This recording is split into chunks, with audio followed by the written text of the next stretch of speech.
Welcome to another edition of the Basketball Teacher Podcast.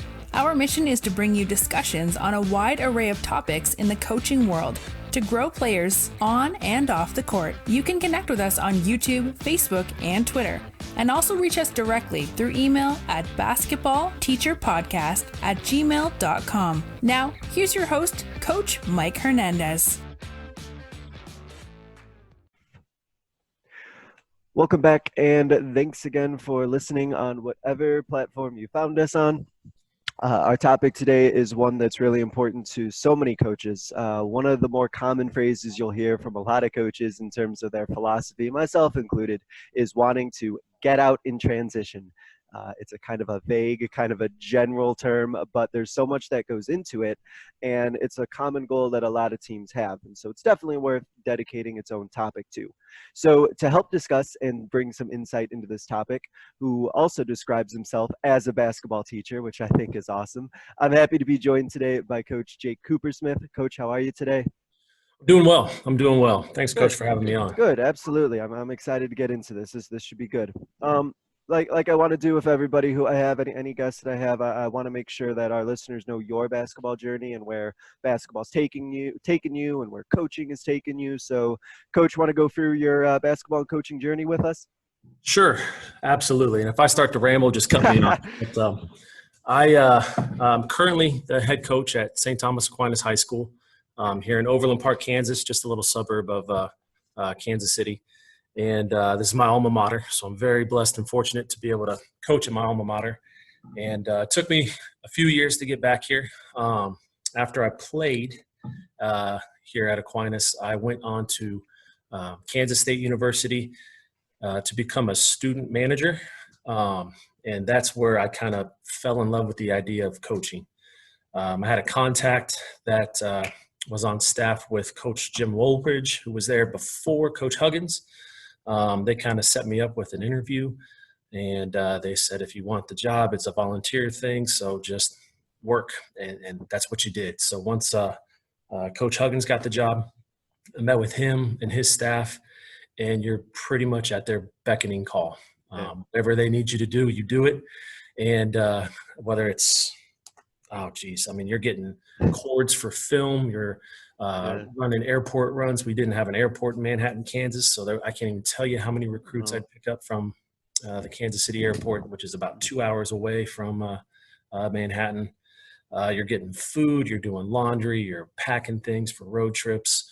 So that first year for Coach Huggins was just a lot of kind of getting my foot in the door and listening, learning, and managing personalities, which you coaches all probably know that's a big part of our job, is just managing all different personalities, from players to your staff to parents to administration, just everyone in your little community. So I learned a lot from Coach Huggins, his demeanor, his approach, his detail. All these guys that I work for were perfectionists. And no stone was left unturned. And the way Coach Huggins prepared for every single game really left a mark on me. And also the way he let his coaches coach left a mark on me. And that's always one thing with my notebooks that I kept all the way from being 18 years old and as a student manager. It was a common theme with Coach Huggins. And all these guys know the X's and O's, but the way they can relate to their staff and then most importantly relate to their players was big time. And unfortunately, but fortunately at the same time, Coach Huggins left after the 2006-2007 season and went back to his alma mater in West Virginia. And he took a couple of guys from K-State with him. But fortunately, Coach Frank Martin got the job. And I was very, very fortunate for Coach Martin to have him keep me on staff, and he actually gave me a scholarship to help him out, myself and a couple other guys. And you're at their beckoning call any time of night. If there's an airport run because they need to go see a recruit, if there's someone coming in for recruiting purposes, football weekends weren't like the traditional college experience for a lot of kids. They were big recruiting events for us. So it's a little different, but I loved it. I absolutely loved it. And that first year for Coach Martin, we had some pretty good players. Michael Beasley was a freshman, and he went on to be the number 2 pick in the draft. Right. We had Bill Walker, who got drafted by the Celtics, and he bounced around the NBA for several years, and he's still playing professionally. And then Jacob Pullen, who was a freshman at the time, went on to be our school's leading scorer. We had great seniors with David Hoskins and Clint Stewart. And that first year was a lot of fun. Being in Kansas, KU's kind of the top dog with college basketball, and we beat them for the first time in Bramlage Coliseum, our home arena, which is pretty sad but pretty exciting once we did. Yeah. And so that was fun. And again, Coach Frank was very good with his players. A lot of people watch him on the sidelines, and they see his passion. Yeah. But they don't see him behind the scenes. Right. And that was one thing that really rubbed off on me, was the time he invested with his players, with his recruits and his families and his managers, not just his guys. He took care of all of us, and his wife and his family were very, very, very generous, and took us in and fed us meals and stuff like that on holidays. So I was very fortunate to work with Coach Martin for 4 seasons. Got to experience an Elite 8 run. We had some great players along the way too, and great coaches also. His tree grew from that K-State experience. Coach Underwood was an assistant. He's been at Stephen F. Austin, Oklahoma State, and now Illinois. Coach Figger, he was at South Carolina, and after they had their Final Four run, he's been at Austin Peay and the head coach there for going on his 3rd year. Coach Foley was the head coach at Chapala Junior College in Florida. He's now an assistant at Buffalo. Oh, boy. Quite the tree, yeah. Coach Pastrana's at Oklahoma State with Coach Boynton. Yeah. Coach Kiefer's the head coach at Southeast Louisiana. So I learned quickly to make relationships and keep relationships.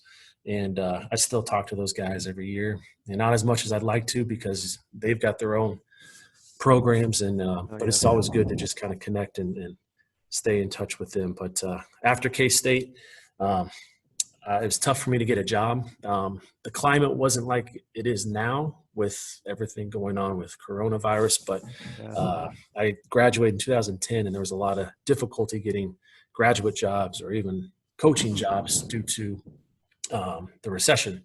Right. So I sold real estate and flipped homes, and kind of found out that wasn't for me. And thankfully, my high school coach let me come back and help out at Aquinas. Got my teaching degree and started teaching at Shawnee Mission East. I was coaching at another private school in Kansas City, Pembroke Hill, for a couple of years, and then came back to Aquinas to teach. Was a JV coach, and then got the head coaching job 2 springs ago. So I'm entering my 3rd year. But it's all relationships. Yeah. Social media has definitely helped out with that. Definitely.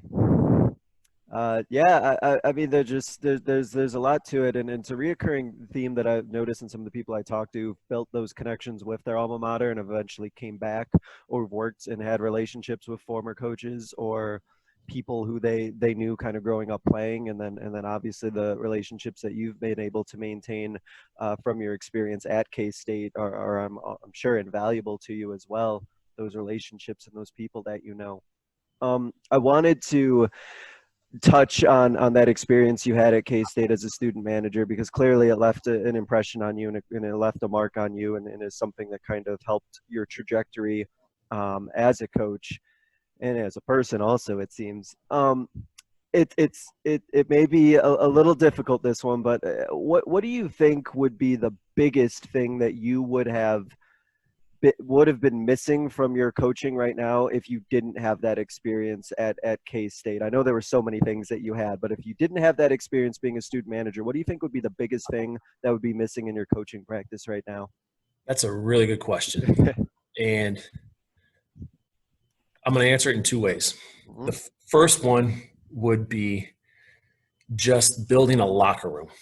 And it's a daily battle. I still work on that with my guys. But to build the camaraderie in a locker room is tough, especially in high school. They've got football, they've got soccer, they've got all these different programs all sharing a locker room, at least for us in our school. And so trying to carve out space where it's just your guy for that season is something that's important to me, because that's what we had at K-State. Coach Martin had a very, very, very strong rule that he wasn't going into the locker room unless it was pregame, game situations, or a scheduled team meeting. That was their space. That was their space to bond with guys, with teammates. So watching those dynamics play out, because they lived there. They played video games in there. They literally didn't live there, but they spent a lot of time in there. After class, they were go to weights, they go get their treatment, they eat a little bit, and then they go practice. And so on the flip side, I was also in the coach's locker room, and that was a place where those relationships were forged. And that's something that I would have not really experienced if I wasn't really in it day in and day out with both the staff and the players. And it helped me realize that the needs and wants are different. And so you have to manage all of those personalities. And each guy's different, each coach is different. And trying to blend that and create relationships with all of them was something that was invaluable. It was the best internship I could have even asked for. And that's something that you can't really read in a book or watch in a webinar or get off a YouTube clip. You just need to live it and then do it. One thing I wouldn't have had either, as far as schematics and X and O go, is just the access to basketball. We had walls of film, walls of tape, edits cut up. You could see everything from every team in the country, what they ran and how we prepared for each team. The Big 12 in the era I was there was Kevin Durant, Blake Griffin. Right. I'm going to leave out some names. Go through KU's roster. The 5 stars and the pros there. Yeah, absolutely. Missouri was loaded. Iowa State had guys. Oklahoma. Everyone did. And so being able to break down opponents like that with grad assistants and assistant coaches, and towards the later years of my student managing career, I was in charge of diagramming the opponent's sets. And so the coaches would have them drawn up. I'd put them into our software.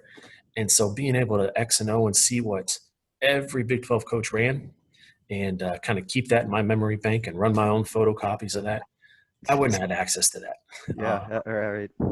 So it was almost too much knowledge, but it's always fun, especially now when we've got time on our hands, to kind of go back and revisit some of those things and add my own little spin to them. Right. But there's a lot of good memories, a lot of great memories with some great people during those 5 years. Yeah. So to put a bow on that, if there's any coach who knows of a player who's thinking about getting into after high school, getting into being a student manager because they want to still stay in basketball, and maybe that former player wants to go and coaching themselves, you would highly recommend it. You would say to seek that opportunity out, right? Absolutely. I had a kid that played for me when I was a sophomore coach at Shawnee Mission East. He's now at Loyola in Chicago doing that. He's a manager. Yeah. It opens so many doors for you to be in coaching. I had internships offered to me after college with MBAs, training camps to work those and try and get in the analytical side of that. Meet guys in the NBA that scout. NBA scouts would come watch you. It's just creating relationships. Yeah. And if you want to not just get into basketball and coaching, just to get into sports, whether you want to be in the administrative side, we had managers that do that. And one of them works in the athletic department at K-State now. Some people don't even work in basketball. That's totally fine too. Yeah. But I highly recommend it. But you're gonna have to work your tail off. Yeah.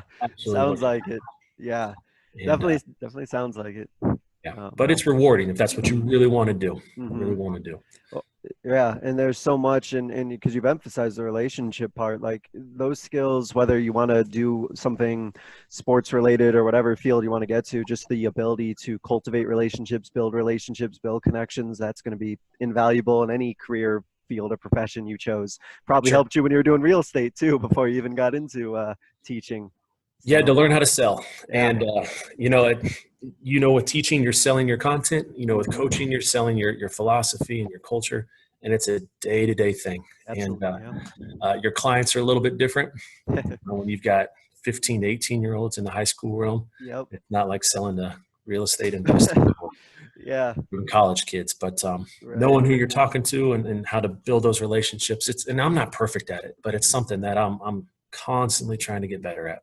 Right. And I think if it's something that you're aware that you're trying to get better at and you're aware that it's important to you, then you're probably always going to consistently be getting better at it because it's something that is important. So, Absolutely. yeah, absolutely makes sense. All right, that was great. So, let's get into our topic here. A lot of coaches, like I said at the beginning, they're always like, "All right, we're gonna get out in transition. That's gonna be important to us, or we want to build a philosophy where we're getting out in transition, creating transition opportunities." So, let's kind of get into the mindset of the philosophy if you're gonna want to implement that sort of belief of getting out in transition.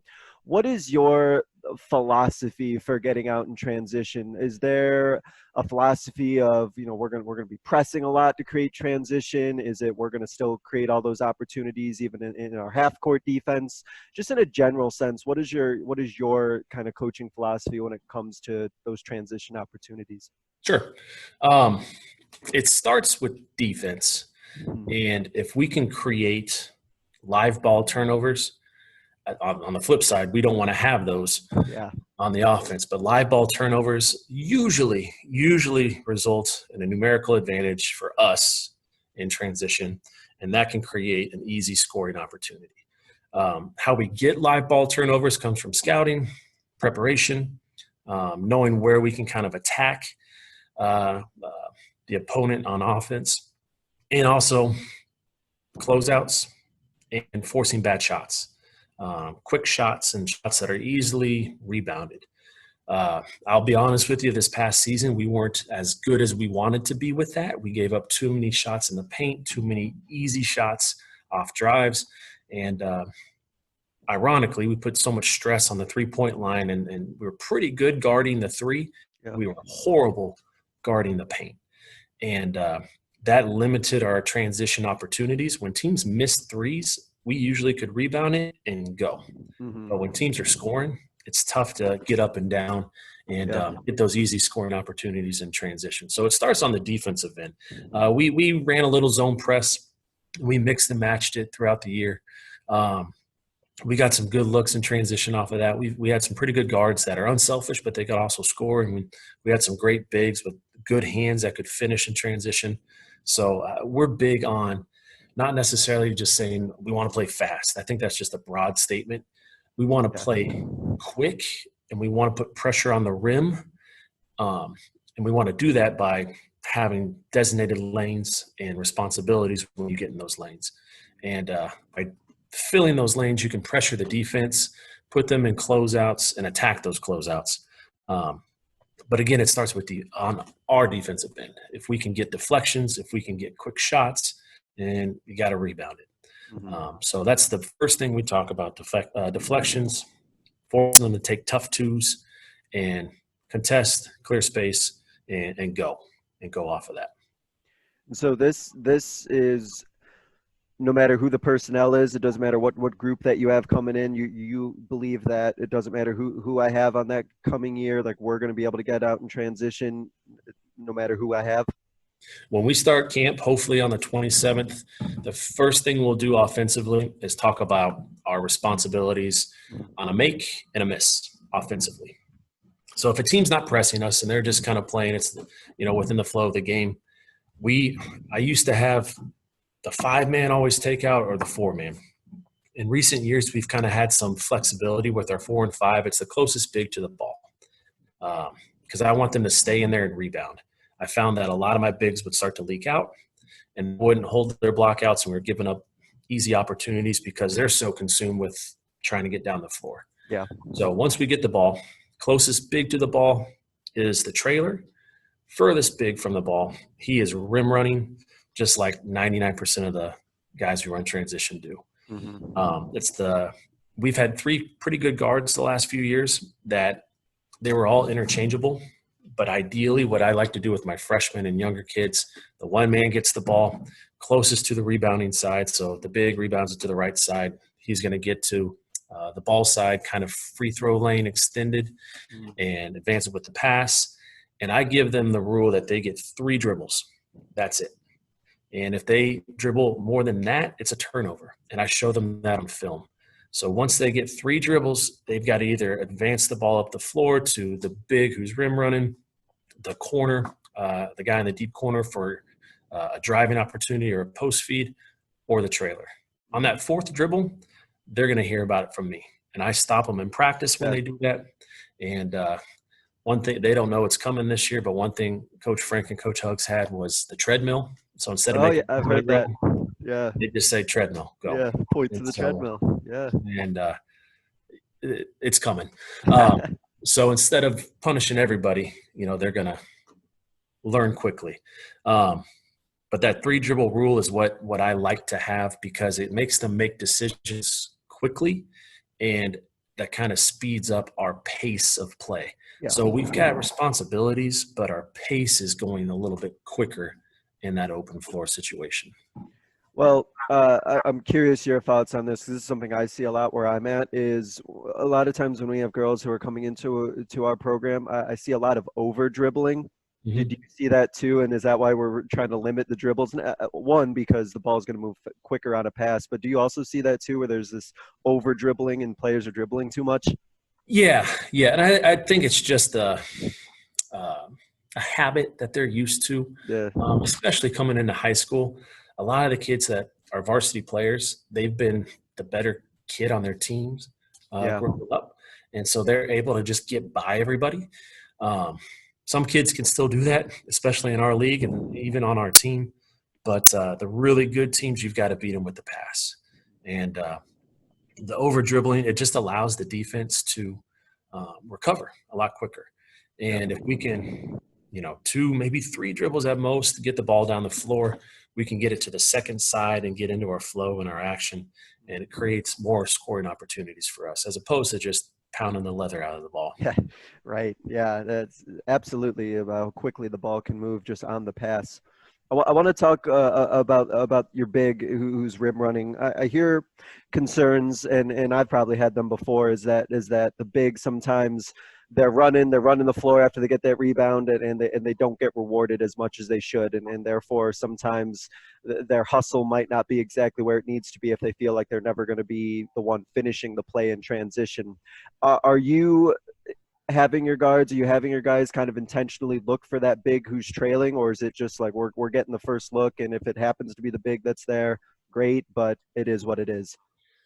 It helps for us, because I've heard that argument too, and I've lived it, as an assistant coach with some of our other bigs. Mm-hmm. But thankfully, the last couple of years, we've had really good forwards, and they can finish.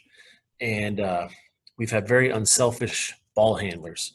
And so they're looking for them at every opportunity. And what I tell my coaches to do, and what I do, is I reward my guys, my bigs, for running if they don't get the bucket. So for example, we'll say our first big down, he's rim running, putting pressure on the rim. Well, that opens up maybe a trailer 3, because they've scored once or twice, and now they're drawing attention in the paint, and then that creates an open opportunity for a teammate. Mm-hmm. Or they're rim running, they get a post touch. We've got a big that's getting triple team now, and he's able to kick it back out, right, and get an open 3 look for a teammate. So I try to praise them as much as possible when they run, even if they don't get rewarded.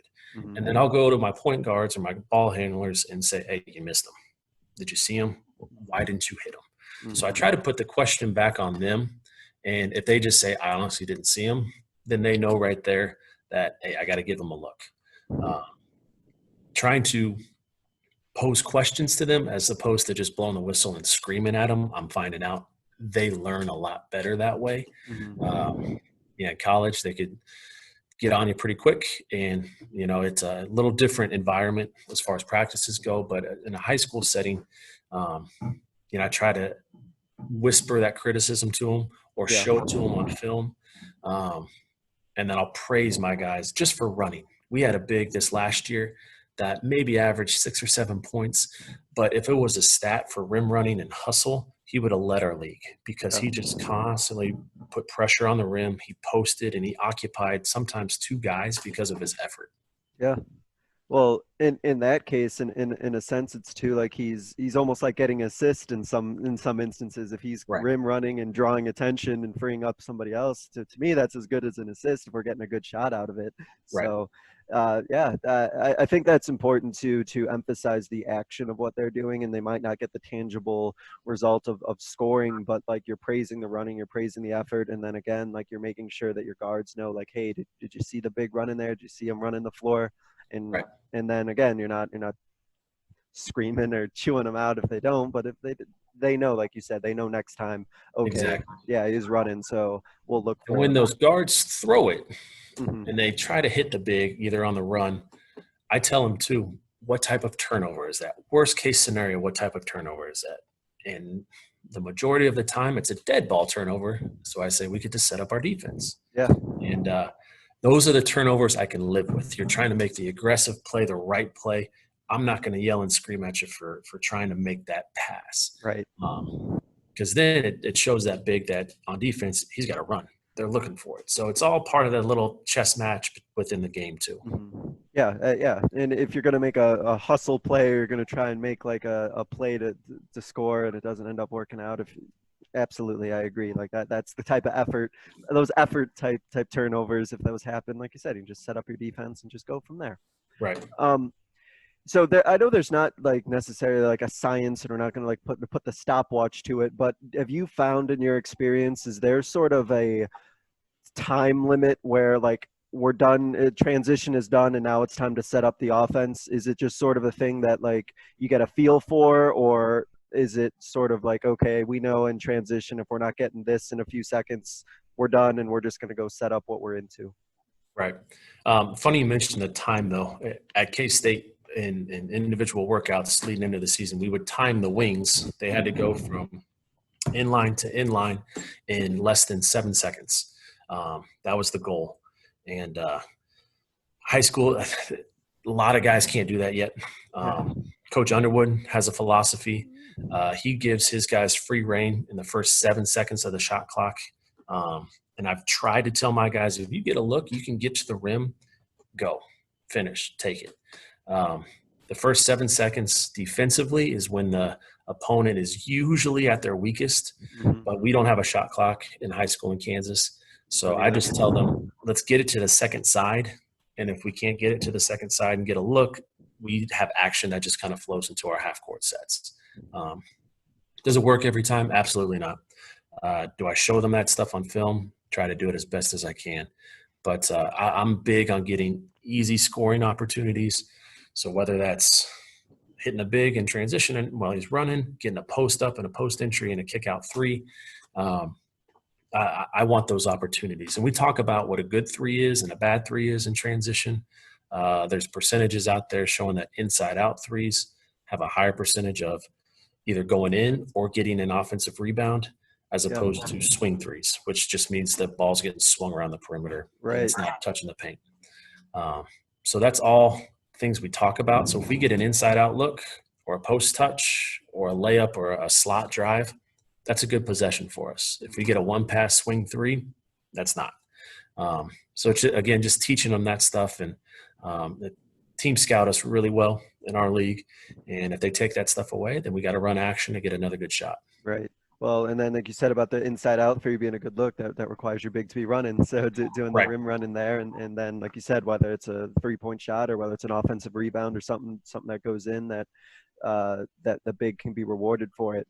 So it sounds like for transition offense to be effective, it sounds like a coach would need to make sure that whatever they're running in the half court kind of can come right out of that transition look, so they can transition, for a lack of a better word, from their transition offense right into what they would be normally doing in their half court. Am I correct in that assessment?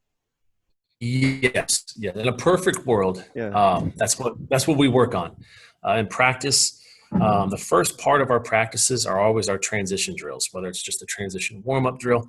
We work on catching, passing in transition, the footwork, so we're not traveling. We do that right after we're done with our pregame or our pre-practice stuff.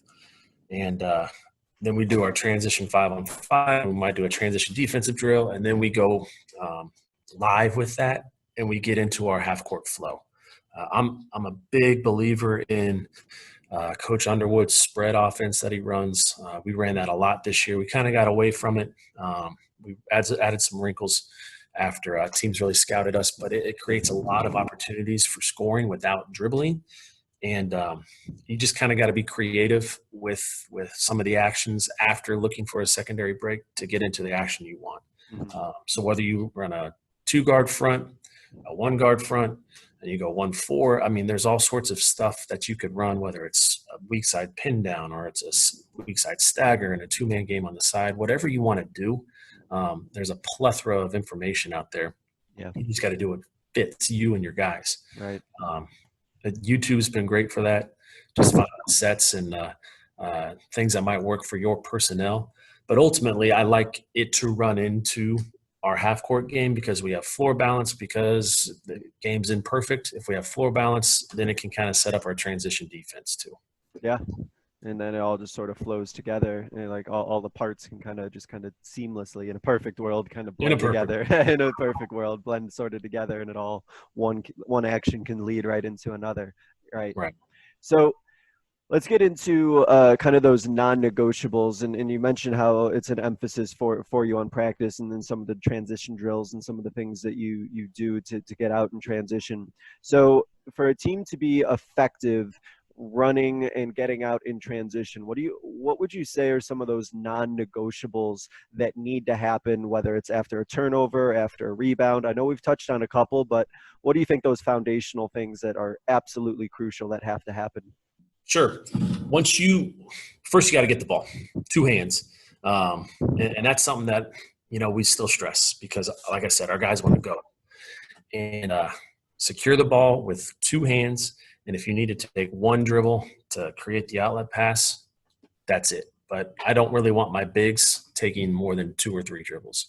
I mentioned before, our guards, our perimeter players, they get 3 dribbles. And that's, again, just to not over dribble and create a live ball turnover.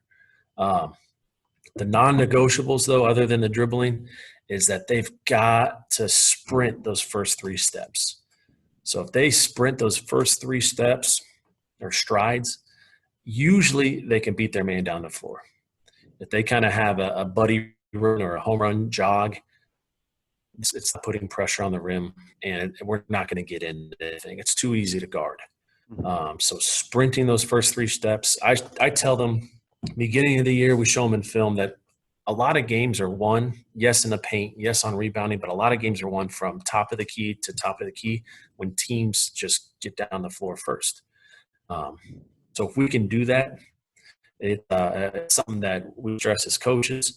We stress passing and advancing the ball as coaches. And then we have 2 kind of other non-negotiables. One is to try to get the ball inside and get a paint touch, whether it's off a drive or obviously a post feed. If we can get that possession's probably going to work out in our favor to get a good look. And probably the most important is when you get the look, you get a good shot in the paint, I tell them a backboard or a dunk. And if they try to finger roll over the rim, if it misses, it's going to be treadmill going forward, but they would have some sort of something waiting for them after that. So in transition drills, whether there's no defense, whether there is defense, it's backboard or dunk. And guys that can't dunk, then they're going to use the backboard. And I give them that opportunity in practice to figure it out. But 2 points are so valuable in our league that most of the time they go up and finish through contact with using the backboard. But a dunk, as we all know, likes to get the crowd going. Yeah, absolutely. And everyone likes a dunk if it's able to happen. But again, finishing strong, though, is kind of the emphasis, is making sure that you're finishing strong, not afraid of contact, and making sure that you're finishing that way. I'm glad that you mentioned about securing the ball first. I don't know if it's just an issue that I've seen or I've had work, but I've had girls who are like trying to dribble loose balls, and I don't know what we're doing. It's like, no, secure the Right. ball first, make sure you have the ball, and then go into that action. So yeah, definitely making sure two hands secure the ball before you can do anything else. Don't be dribbling a loose ball, please. And I I want to talk a little quick about passing because it seems it seems intuitive. It seems like something that should come naturally. Have you found that there are things when it comes to making passes in transition that you've had to correct or fix, or has it been pretty good for you? We've had to correct a lot. Okay, let's talk One of about that. our first drills we put in, we do it in tryouts. We'll do it in camp. I'm very fortunate. I've got two former head coaches that are on my staff. Mm. And one worked at, he was a head girls coach in the metro area and was an assistant for the boys program before that. And then the other assistant I have is a Hall of Fame coach in Missouri. He's won multiple state titles.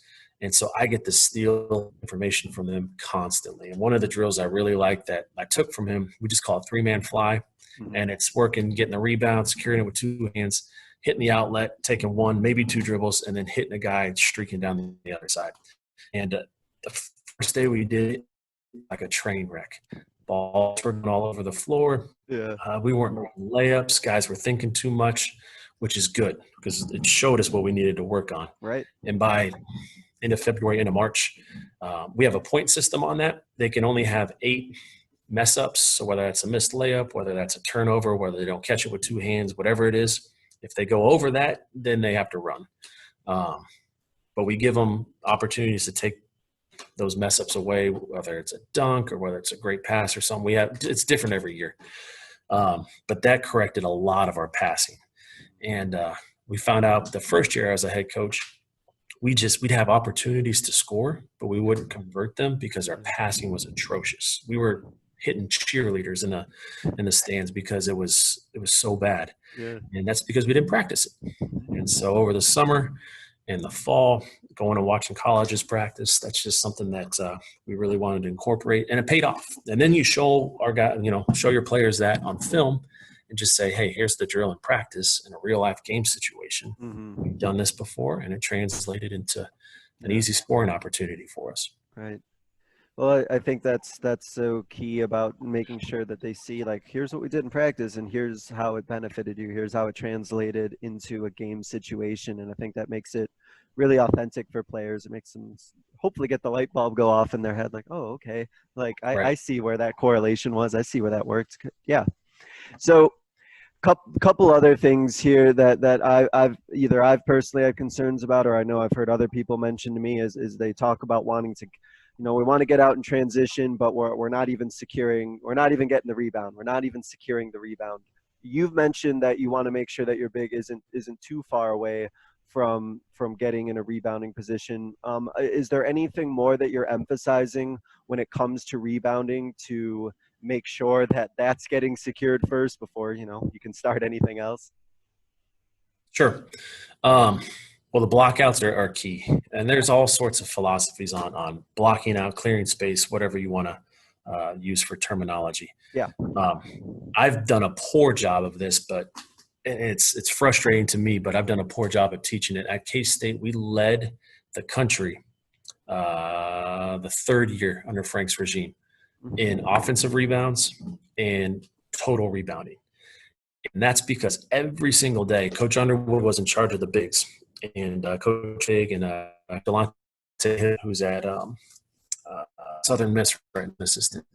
They even worked on it with the guards too. They would all block out, and they would say it every day in practice. Get opposite and inside. So opposite meant you're getting opposite from the shot, and you're getting inside the rim and your opponent. And when you do that, it would lead to a lot of opportunities to rebound those misses, which I don't know what the current stat is. 3/4 of the time, a miss from the right will go to the left. Yep. Don't quote me on I've that. heard. Yep. No, I've heard that, something similar. Yep. Yeah. Right.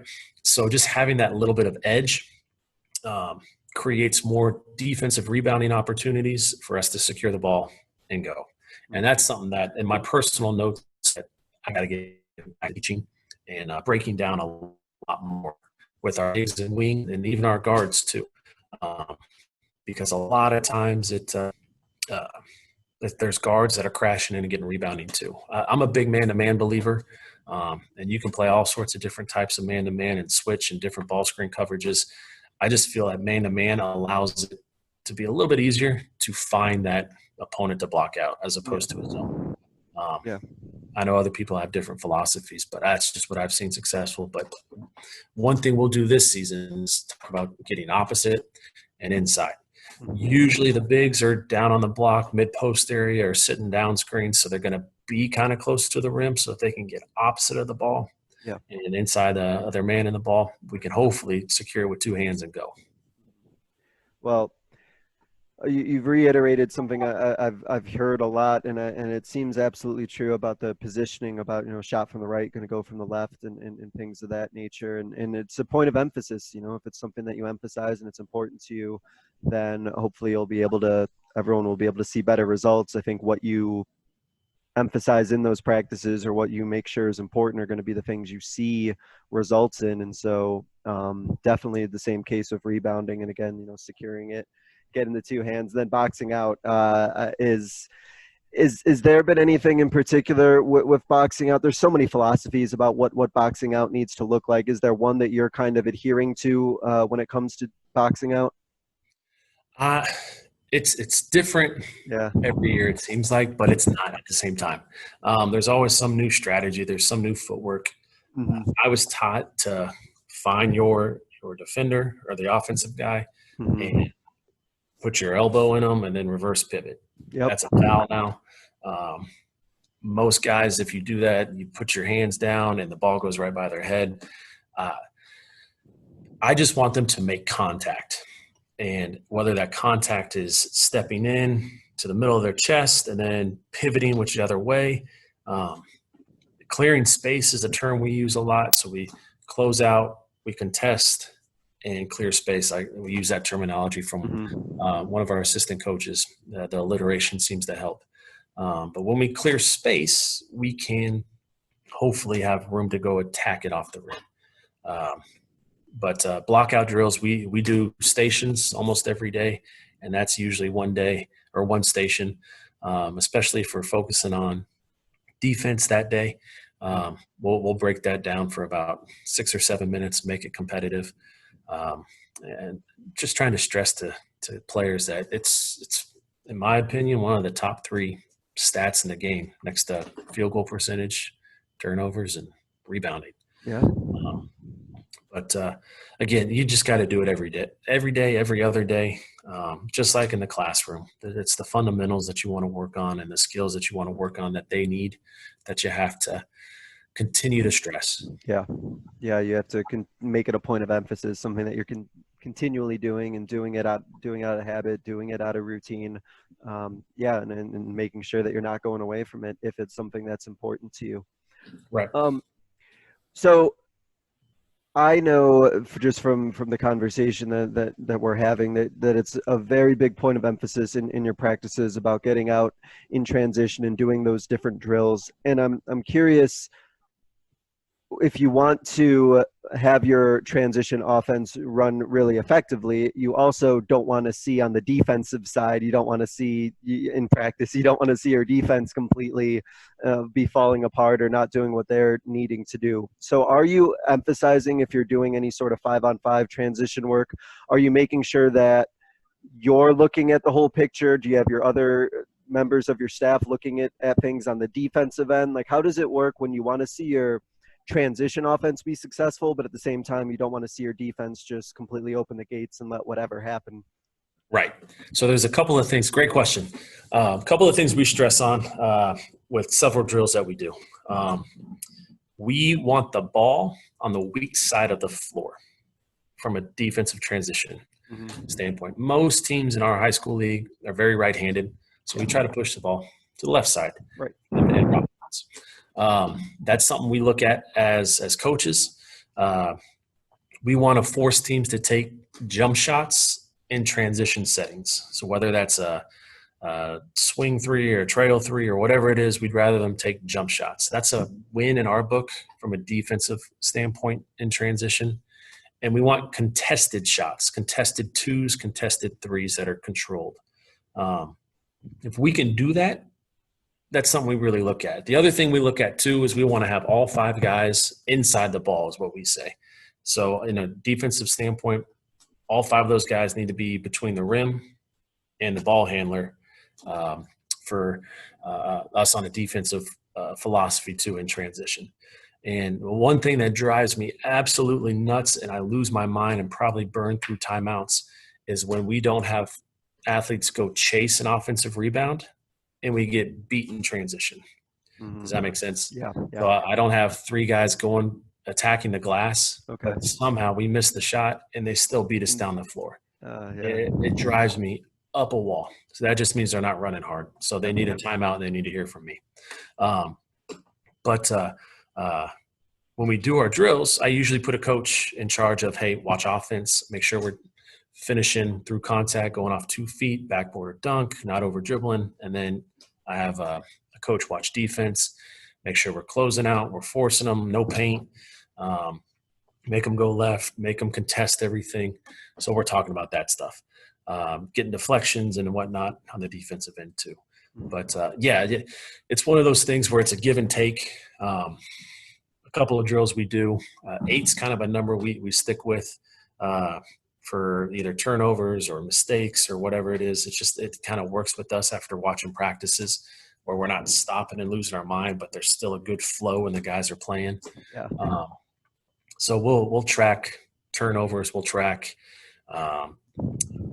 bad passes. They're not running their lanes. They're not doing that stuff. And what we do is just say, put them down for a treadmill or a 22 is what we call it, down and back in 22 seconds. And just trying to hold them accountable for that later. Because the game's not perfect and they're kids. They're going to make mistakes, but we just got to try to correct those. Right.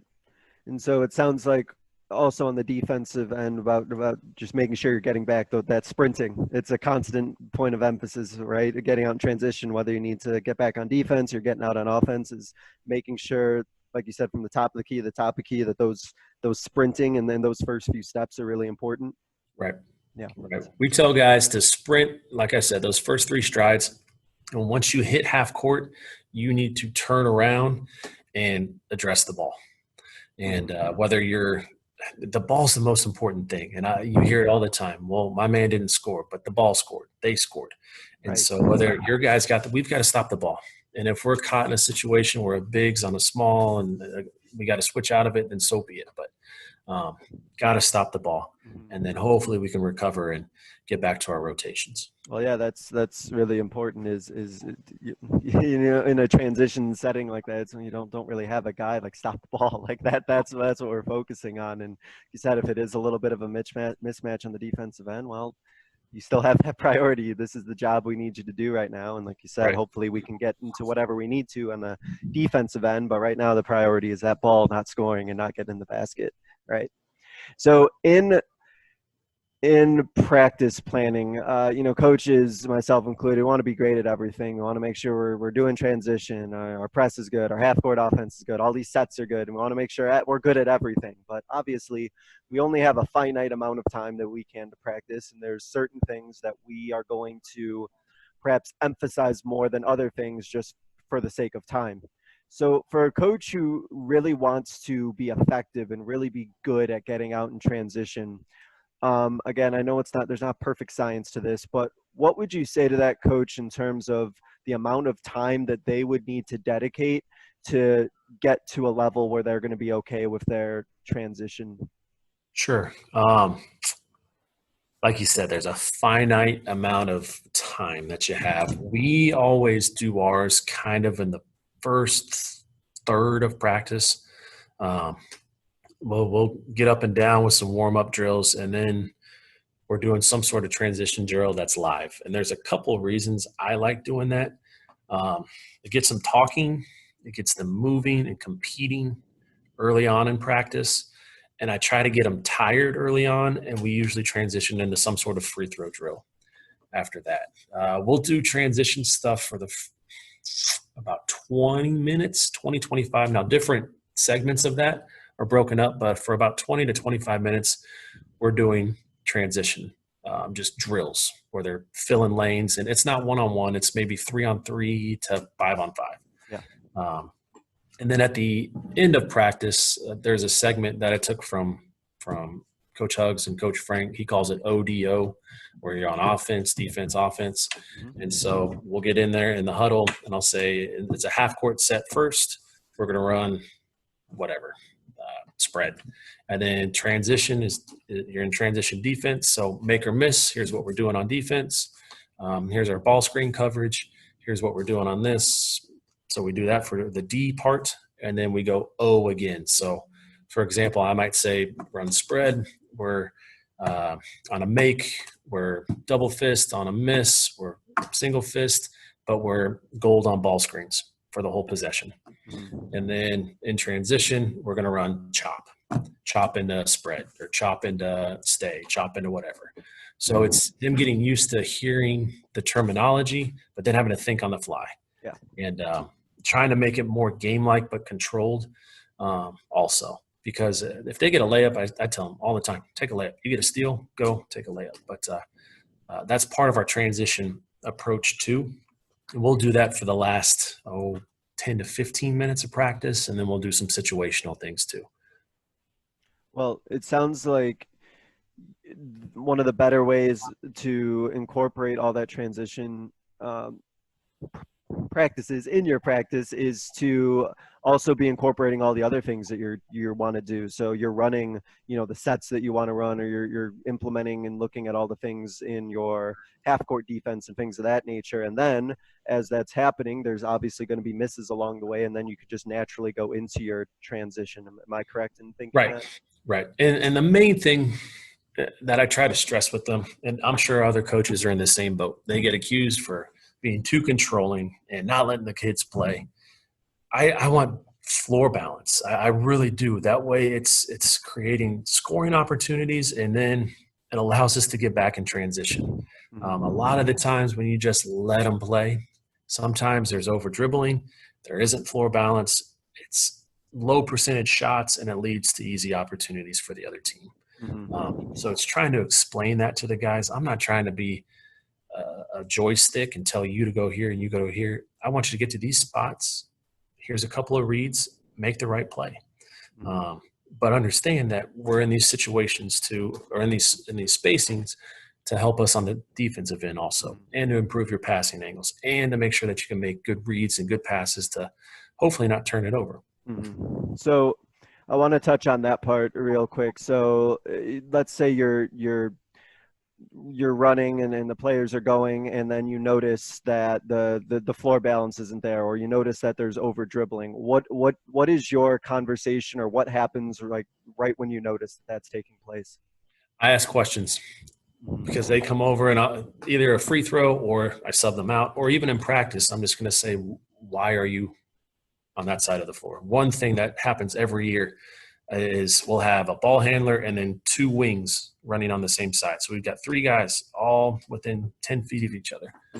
Why? Why do you think that's the right play? And a lot of the times they'll give you an answer, and, well, why did you think that? Help me help you kind of approach. And then I'll just say, no, I need you to go over there. If you see this, do that. So I want to see what they're thinking and hear what they're thinking to try and help them. I don't know if it's right or wrong. That's just kind of the teacher aspect in me too. Kid comes up with a question in class, and, well, why'd you put that down? Not in a condescending way, but what's your thought process? Help me to work through this with you. Yeah. And you can get frustrating at times, and sometimes your volume goes up. But again, it's not to put them in a situation to be unsuccessful. Just trying to figure it out to help them. Well, I think it's important too to kind of understand their thought process, because if you notice something happening over and over again where multiple players are thinking the same thing, then to me as a coach, I might think, well, maybe I'm explaining something wrong. Maybe I'm not doing something correct if my players are constantly having the same mistake or thinking the same thing that's leading to something negative happening. So I think it's just good information that you can get out of it. I mean, I try to do the same. I try to ask questions as much as I can. And for the past couple of years, I've tried working in asking questions when they're doing the right thing, just to throw them off a little bit. Sure. And see how that goes. But yeah, just asking questions. And I think to kind of tie this all the way back in the beginning, for you to have those good conversations, it comes to the relationships you built with them where they're comfortable explaining their thought process to you, right? Right. And I've had former players. Every year I do exit meetings. It's a little different this year because with school being switched to online, some great feedback I got from my seniors 2 years ago. I asked them, well, what flowed, what worked in practice? Did the timing of this work? And so I've even switched things around with that. One area that I constantly get stressed out about is scouting and telling our players there's no good time, it seems like, to go over the opponent's 4 or 5 sets they like to run because kids just kind of lose interest. And so I've had some good feedback from my former players about maybe putting it at this part of practice or here in practice or here in practice. So it kind of just, again, when you ask questions, kids get the feeling that their opinion matters, their thoughts matter, and they have a little bit more buy-in. Yeah, especially if they know that you're going to take that into consideration. You might end up making changes because of it, or there's so much great feedback, and some of the stuff you might take and you might tweak, and some of it you might not, and that's okay. But you're just showing you're open and you're open to that conversation. I think is just really important. So to wrap up, what I like to do, and there's some really good transition stuff here that we got out of here, so I'm happy about this. To wrap up, Coach, I always like to have our coaches explain a moment from their coaching career that they think is something that others listening could learn from. So do you have a moment like that you think others listening could learn from? Yeah, kind of that word is kind of ironic. There's a book I'm reading right now called Every Moment Matters. Yeah. It's really been eye-opening because the author of the book talks about how he always would get feedback from his players on a positive note. Hey, coach, I remember when you did that drill, or I remember this memory, I remember that. And sometimes he just forget those things. So he would think about the impact he had with his positive words, and he'd forget about, I don't even remember saying that, but it made this impact on you. And the light bulb went off for him. He goes, what did I say to kids that wasn't positive that made an impact negatively on his players? And so that's something that's kind of hit home with me. By no means, I don't dislike any of the guys that have played for me. And I think I'm the most competitive person I've ever been around. And I've been around some competitive people too that have that same idea. But sometimes competition and the will and the want to win can create some tension. And sometimes things are lost in that relationship that is built off the court. So, one thing that I've told my coaches this summer is every moment matters, whether it's just a simple text, whether it's a simple phone call, whether it's just, hey, happy birthday. It really does. And especially now with kids being in online school and not having the same activities they had, it's kind of ironic that I had that book kind of come across my Twitter feed and I decided to pick it up. It's been a really, really good read.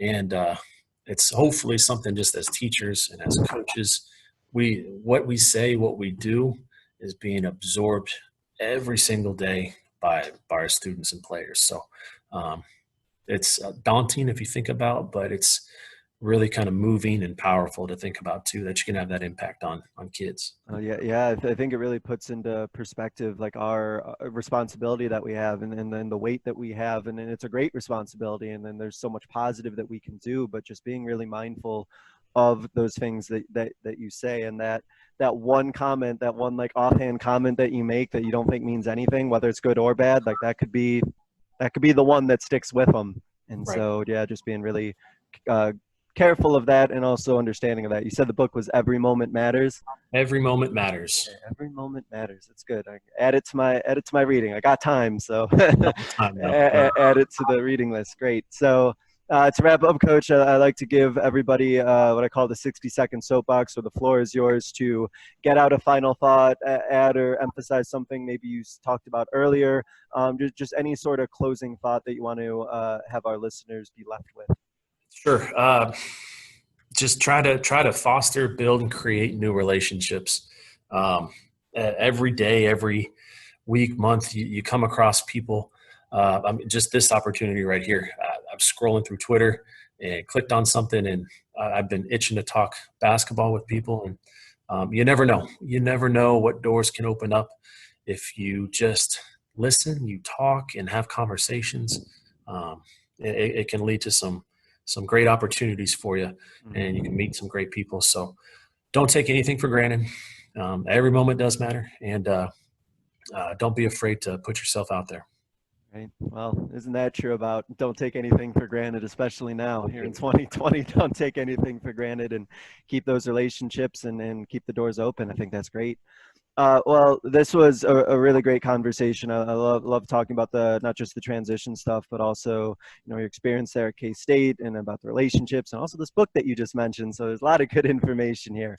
Coach Kupersmith, thank you so much for joining us and bringing your insight and your information. It was really informative. It was a pleasure, and this was great. So thank you, and good luck this season, Coach. Awesome. Thank you for having me on, and take care. Stay safe. Yes, thank you. All right, this was another edition of the Basketball Teacher Podcast. Thank you, guys.